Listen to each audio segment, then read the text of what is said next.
to a specific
weather officer for this mission just gave his final weather brief at L-1 hours and gave a greater than 90%.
X-rays come from the hottest places in the universe. Imagine powerful explosions, violent collisions, and strong magnetic fields creating chaos in the darkness of deep space. X-ray telescopes can trace clouds of gas heated to millions of degrees and detect the shower of particles fueled by a feeding black hole. Building on the discoveries of NASA's Chandra X-ray Observatory and other space telescopes, Después de IXPE 82 measures the programas, orientation of X-rays estamos en from some vivo. of the most ¿Qué brilliant tal, gente? and Buenas bizarre noches objects in o buenos space. días, Like all forms of light, según de dónde estén. X-rays consist of moving electric and magnetic waves. Usually, the peaks and valleys of these waves move in random directions. Polarized light is more organized, with the two types of waves vibrating in the same direction. You might have heard of polarized sunglasses. Boaters and fishermen use these lenses to reduce glare from sunlight across a body of water. Water reflects light in a way that causes some of it to vibrate in a direction parallel to the water's surface. Polarized lenses block light moving horizontally, but let other light through. Much like the way light changes when it bounces off of water, in space, light becomes polarized depending on where it comes from and what it passes through. By measuring the amount and direction of polarization, IXPE gives us clues about the shapes, structures, and inner workings of all types of objects that shine in bright X-rays. The IXPE Observatory has 3 identical telescopes with 3 main parts: mirrors, headquarters in Hawthorne, California. The Imaging X-ray Polarimetry Explorer is NASA's first mission dedicated to measuring the polarization of X-rays from a variety of cosmic sources. Objects like black holes and neutron stars. We'll have a little more on the science IXPE will conduct a bit later on in the webcast, but for now, let's take a closer look at the rocket on your screen. This is Falcon 9, our 2-stage liquid-fueled launch vehicle. It's standing vertical at Launch Complex 39A. Now, the booster supporting today's mission is flying for the 5th time, and this also marks SpaceX's second flight-proven launch vehicle for NASA's Launch Services Program, or LSP. Now, this booster first flew in November of last year. It since has carried 3 Dragons and 8 astronauts to the International Space Station on the Crew 1, Crew 2, and CRS-23 missions. It also flew the SiriusXM-8 satellite to orbit earlier on this year. Now, if you're new to our webcast or unfamiliar with the Falcon 9, that bottom 2/3 of the vehicle is what we refer to as the first stage.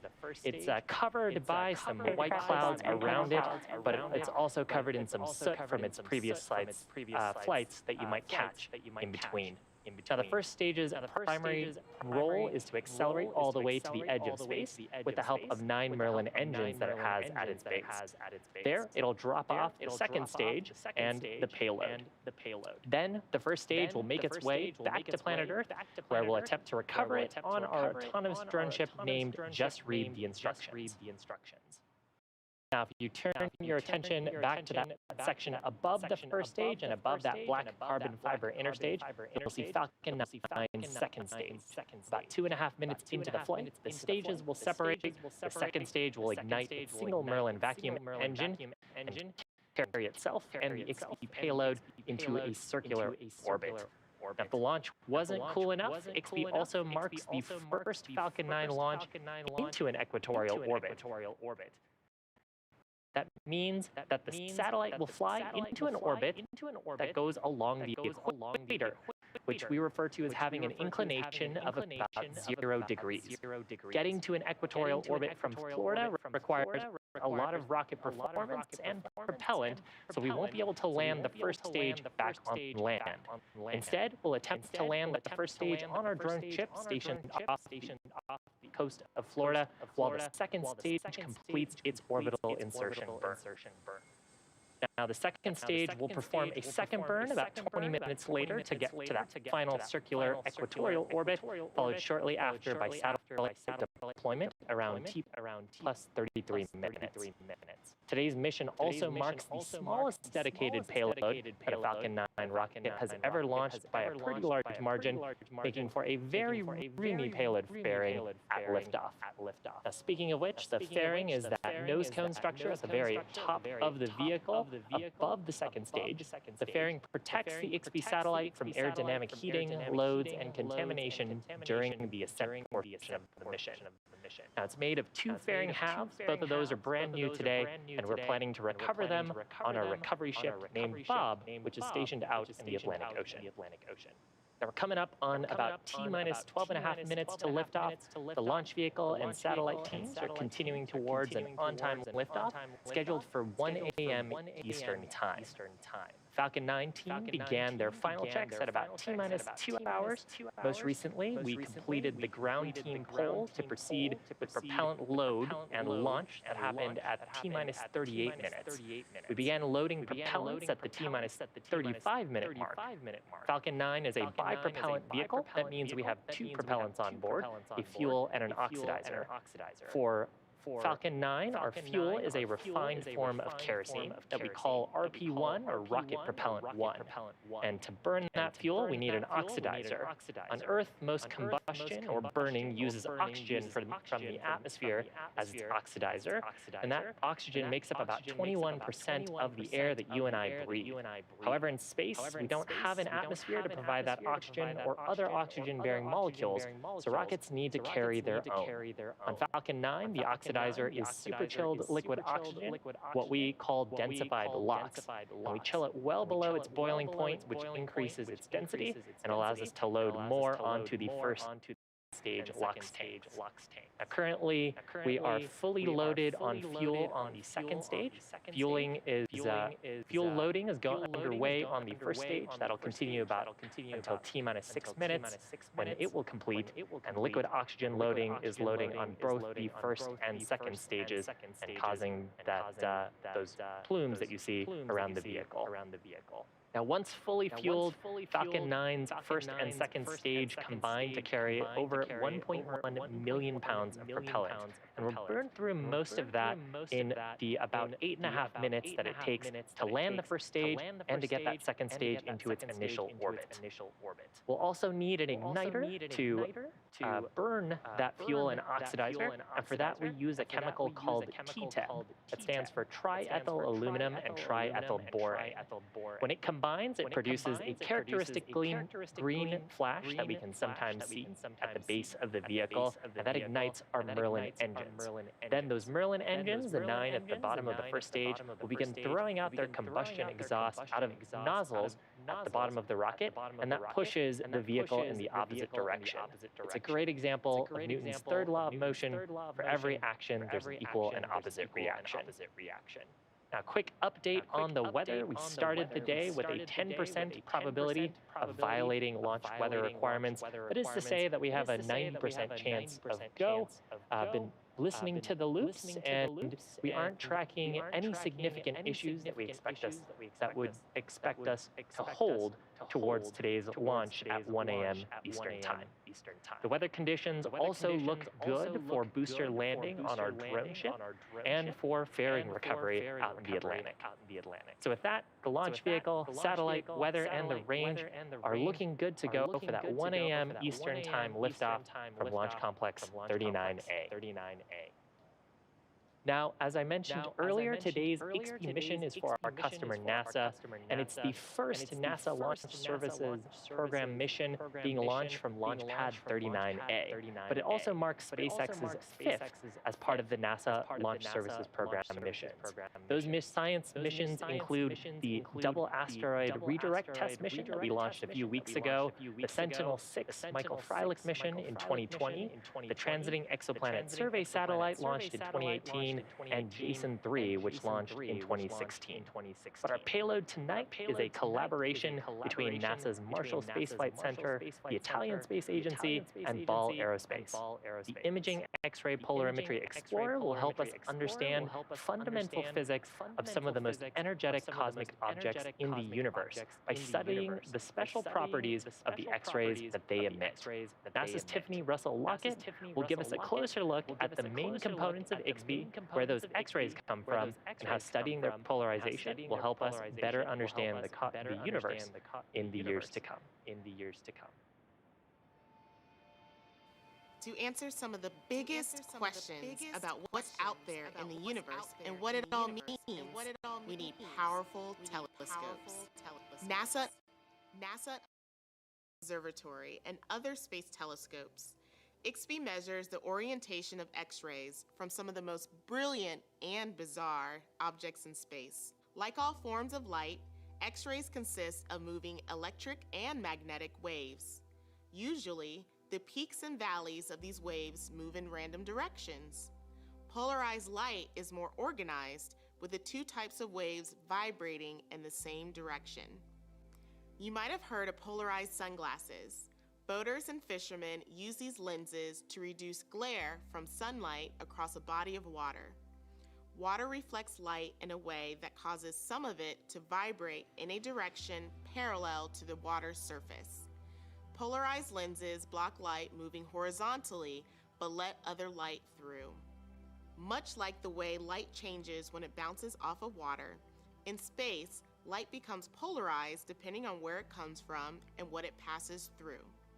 By measuring the amount and direction of polarization, IXPE gives us clues about the shapes, structures, and inner workings of all types of objects that shine in bright X-rays. The IXPE Observatory has 3 identical telescopes with 3 main parts: mirrors, detectors, and an extendable mast, or boom, that separates them. Each mirror assembly contains 24 nested mirrors that collect and focus X-rays. Located at the focal point of the mirrors, sensitive detectors made with international partners in Italy are the secret behind IXPE's unique X-ray vision. They track and measure all 4 properties of incoming light: its arrival time, direction, energy, and most importantly, polarization. Over the 2 years of its prime mission, IXPE will observe more than 50 brilliant objects, like the leftovers of huge stars that exploded into supernovae, the supermassive black hole at the heart of our own Milky Way galaxy, and pulsars, the dense remains of stars that once were. These observations will help scientists tackle long-standing puzzles, like testing competing theories about pulsars and the details of how Einstein's theory of general relativity works. New insights from IXPE will help us paint a fuller picture of the universe, confirming or confounding our thinking in the years to come. Now we're just over T-minus 4 minutes away from liftoff of the Falcon 9 carrying the IXPE satellite. You can see The strong back arms, the clamp arms that are around the second stage, are starting to open. Those are attached to a structure, that truss structure, called the transporter erector, or the TE. And in preparation for launch, we'll open up those clamp arms. The transporter erector will slowly retract away from the stage.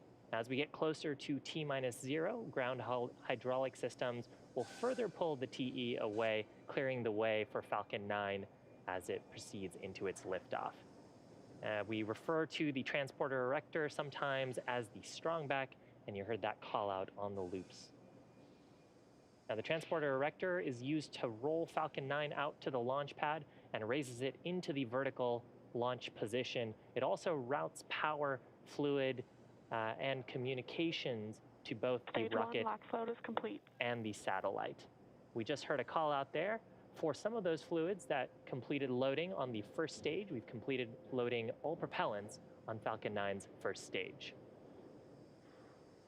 Now, the first stage is connected to the base of that transporter erector by a hinge structure, and again, that'll retract further away from the vehicle in preparation for launch. The white gas that you're seeing around the vehicle is just from that chilled liquid oxygen and some periodic venting around the vehicle. When it comes into contact with the moist Florida air, it causes water vapor to condense and forms literal clouds around the vehicle. Now, at this point in the countdown, we're about 20 seconds away from completing propellant load on the second stage. And once that's complete, the propellant loading will be complete on both the first and second stage.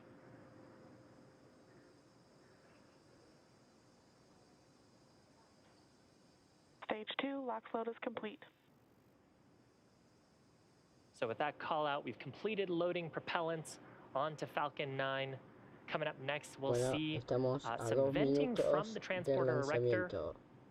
We'll clear out the liquid oxygen from the propellant feeder lines. You'll see that as some white venting around the vehicle. And then the next activity after will happen around T-minus 60 seconds when Falcon 9 transitions to internal control via its autonomous flight computers. Gas closeouts have started.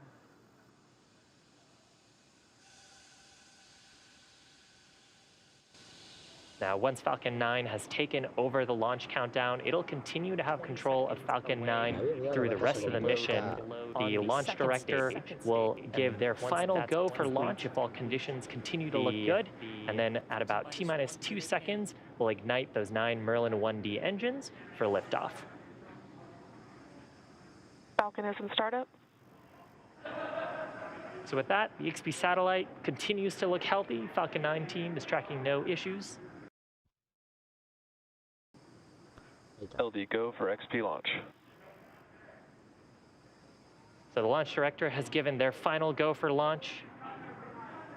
So with that, we're proceeding into the last 30 seconds of the terminal count. T-minus 30 seconds.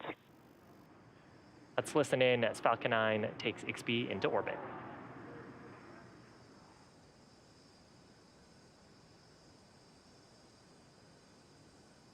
T-minus 15 seconds. 10, 9, 8, 7, 6, 5, 4, 3, 2, 1, 0. Ignition. Liftoff. Go Falcon. Good hunting. IXPE.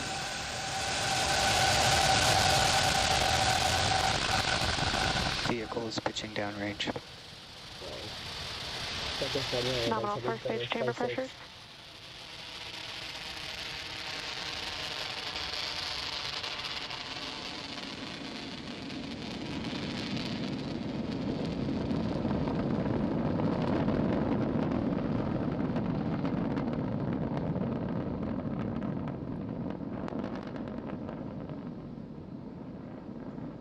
T-plus 40 seconds into flight, successful liftoff of the Falcon 9 from Launch Complex 39A at the Kennedy Space Center. We're carrying the IXPE satellite into an equatorial orbit, and we just throttled down the 9 Merlin 1D engines in preparation for the next event. That's the point of max Q, or maximum aerodynamic pressure. That coming up in about 10 seconds. Vehicle is supersonic.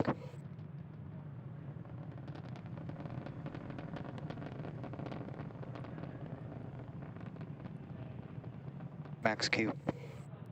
So with that, we are through the highest stresses on the vehicle from the combination of our increasing velocity and the decreasing atmospheric density. Coming up next, the next event in about a minute will be MECO, that's main engine cutoff. We'll shut down those 9 Merlin 1D engines in preparation for the next event, stage separation. The first and second stages will separate, and then at about T plus 2 minutes, 44 seconds, we'll have SES1, or second engine start number 1. That's where the Merlin vacuum engine on the second stage will ignite to carry the second stage and the IXPE payload into orbit. So again, those 3 events coming up in succession: MECO, main engine cutoff, followed by stage separation, and then SES1. And this view, looking down on the Merlin 1D engines from the first stage, you can see the plume expanding as the atmospheric density drops off, so we get higher and higher in our atmosphere.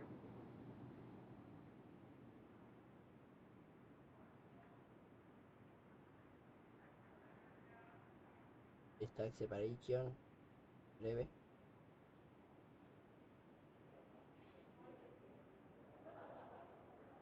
First stage engine cutoff. Stage separation confirmed. Se separan ambas etapas. Y se acciona el motor de la segunda etapa mientras la primera se dirige para la cosa JRTI. So those 3 events successful: main engine cutoff, stage separation. Left-hand side of your screen, you can see a view of the first stage deploying its grid fins, starting its recovery sequence. The second stage on the right-hand side of your screen, we've got a shot of the Merlin vacuum engine glowing as it continues its ignition to carry IXPE into orbit. Next major event coming up will be fairing deployment. At this point, the second stage... Stage 2 on nominal trajectory. The second stage is getting to a part of the atmosphere with very low density, so we don't need to carry those fairing halves anymore. We can jettison them back to planet Earth and then attempt to recover them. Again, both of them being new fairing halves flying for this mission. Fairing separation confirmed. There's confirmation of the fairing deploy, the IXPE satellite now getting directly exposed to the vacuum of space.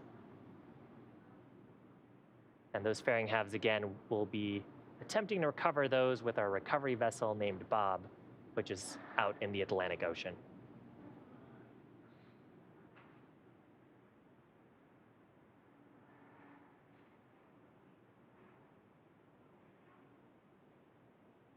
So if you're just joining us, welcome. We're about T plus 4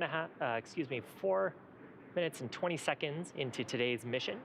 Acquisition of signal, Bermuda. On your screen is a view of the Merlin vacuum engine on the second stage.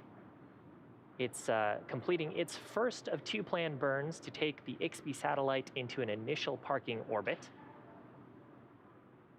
We had an on-time liftoff at 1 a.m. Eastern Time. The first stage that carried the second stage this far separated and is on its way back to planet Earth. Its next major activity will happen at about T plus 6 minutes and 20 seconds, and that'll be for the entry burn, where it'll ignite a few of its engines to slow down in preparation for entering the Earth's atmosphere. Now, during the entry burn, we'll relight 3 of the Merlin 1D engines on the first stage. That'll start with the center engine, followed shortly after by 2 of the side engines. That'll slow down the vehicle as we pass back into Earth's atmosphere. And we need to slow down on the first stage to reduce the entry forces, which helps us recover and reuse that first stage. Reusability is a key part Stage 2 on nominal trajectory. of lowering the cost of space flight, which enables more investment into the critical scientific hardware and research. Now, Falcon 9's first stage that supported today's mission will perform this entry burn for the 5th time, having previously done so for the Crew 1, Crew 2, Sirius XM-8, and Sirius 23 missions. And those brand new fairing halves will also re-enter Earth's atmosphere for the first time.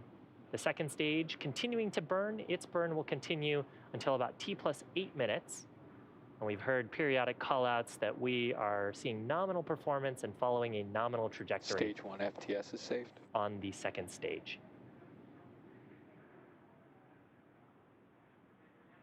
Stage 1 entry burn startup.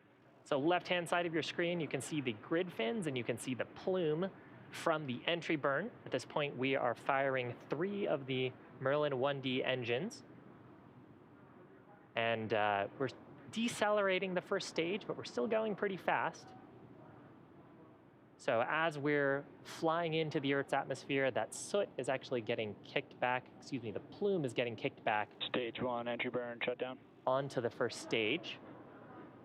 And the plume is carbon-based, so that'll deposit a nice layer of soot on the first stage's surface. Stage 2 on nominal trajectory. Nominal shutdown of the entry burn. The next activity for the first stage will be the landing burn. That'll happen at about T plus 8 minutes and 10 seconds. Second stage continuing to look nominal. Now the engines on both the first and second stage are different. The Merlin engines on the first stage are optimized for sea level thrust, but the Merlin vacuum engine that you see on your screen is optimized for vacuum. And the difference there is how much we can expand the pressurized gases that are being produced by the Merlin engine. Stage 1 transonic. Call out there for stage 1 being transonic, so it's transitioning from supersonic speeds back to subsonic speed.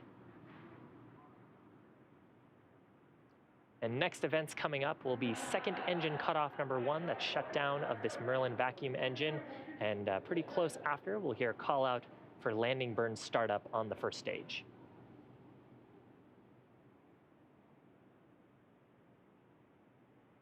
Stage 1 landing burn. And back engine cutoff. So shutdown of the Merlin vacuum engine. We've got landing burn startup on the first stage. Left-hand side of your screen is a shot from the drone ship. Nominal Stage 1 landing leg deploy. And correction, that's a shot from the first stage. And on the right-hand side is a shot from the drone ship. We've deployed the landing legs, hopefully for a soft touchdown on just read the instructions. Stage 1 landing confirmed. And that is a 97th successful recovery of a first stage on our drone ship named Just Read the Instructions. This particular first stage having scored 5 flights under its belt. Now the mission isn't over just yet. The second stage on your screen is now embarking on its first coast phase and it's in its nominal orbit. So after this coast phase, we'll light the Merlin vacuum engine for a second time around T plus 29 minutes to put it into the final circular orbit for payload deployment. We'll see you back here in about 20 minutes, but in the meantime, enjoy the space jams and the views of the stages.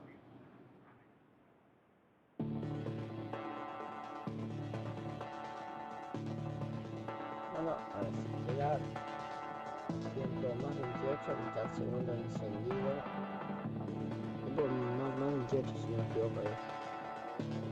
Sí, tiempo más 28 a 51.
also signal for Bermuda.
acquisition of signal.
Welcome back to our webcast of the Falcon 9 mission carrying the Imaging X-ray Polarimetry Explorer, or IXPE satellite for our customer NASA.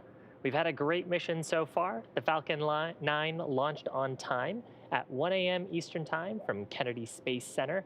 We successfully recovered the first stage, and the second stage completed its first burn, taking the IXPE satellite into its initial parking orbit. Now we're just about 10 or so seconds away from a second ignition of the Merlin vacuum engine that'll carry the second stage and the IXPE satellite into the final payload deployment orbit. So that second burn, called second engine start number 2, coming up shortly. MVAC startup.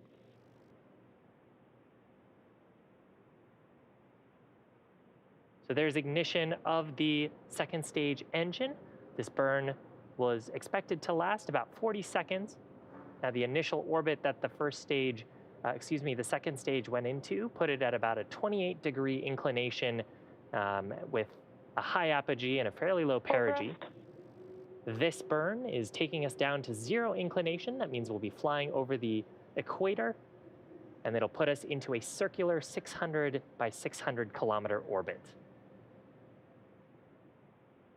And you're looking at live views of the Merlin vacuum engine and some photobombs from planet Earth behind it.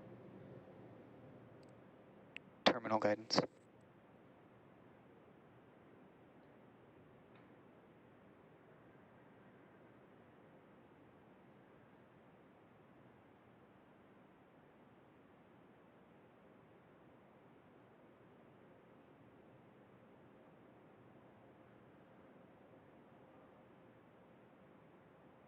Nominal MVAC cutoff. So with that, the second stage engine, the Merlin vacuum engine, has shut down. The launch team will be reviewing the orbital parameters. Nominal orbit insertion. And with that call out, we are in the expected circular orbit right above the equator, about 600 kilometers above the Earth's surface. Now, as a reminder, the IXPE satellite is still attached to Falcon 9's second stage. We've got payload deployment coming up at about T plus 33 minutes.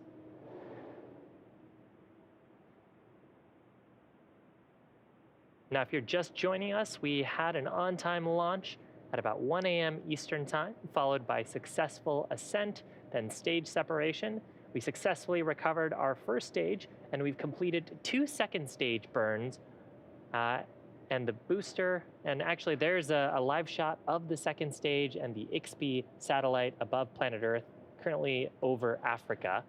Now the booster that supported the IXPE launch today Acquisition of signal, Melindy. successfully landed for the 5th time on our drone ship named Just Read the Instructions that was stationed out in the Atlantic Ocean off the coast of Florida. Reusability is a key part of SpaceX's mission to increasing the access to space, and we also had brand new fairing halves on today's mission. We'll be attempting to recover both of those on a recovery vessel named Bob. That is another great shot of NASA's Imaging X-ray Polarimetry Explorer, or IXPE. This mission is the first satellite that's dedicated to measuring the polarization of X-rays coming from high-energy objects like black holes and supernova.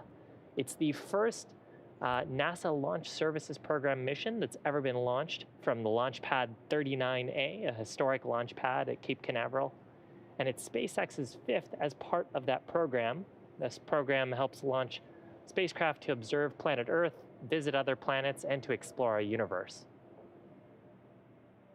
Now, the IXPE satellite does mark also Falcon 9's first launch to an equatorial orbit.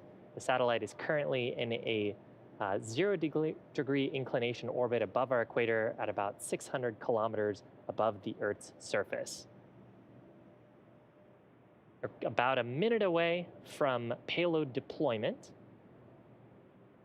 And once we get into payload deployment, the IXPE satellite will then get to proceed with its 2-year mission.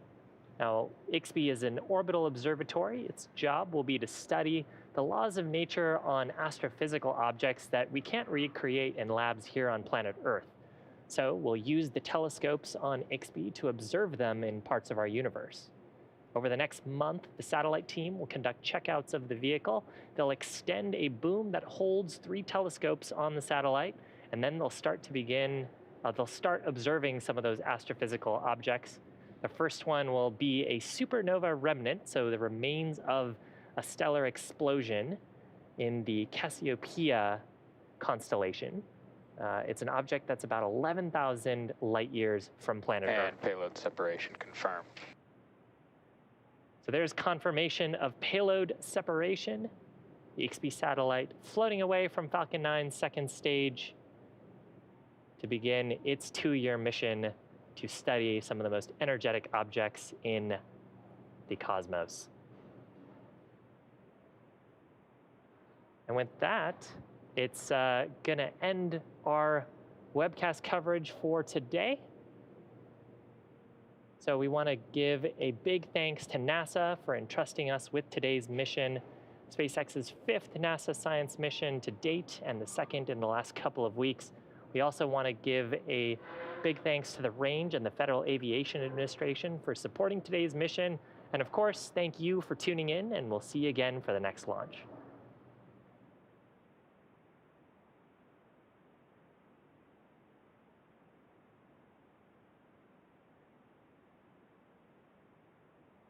Thank you.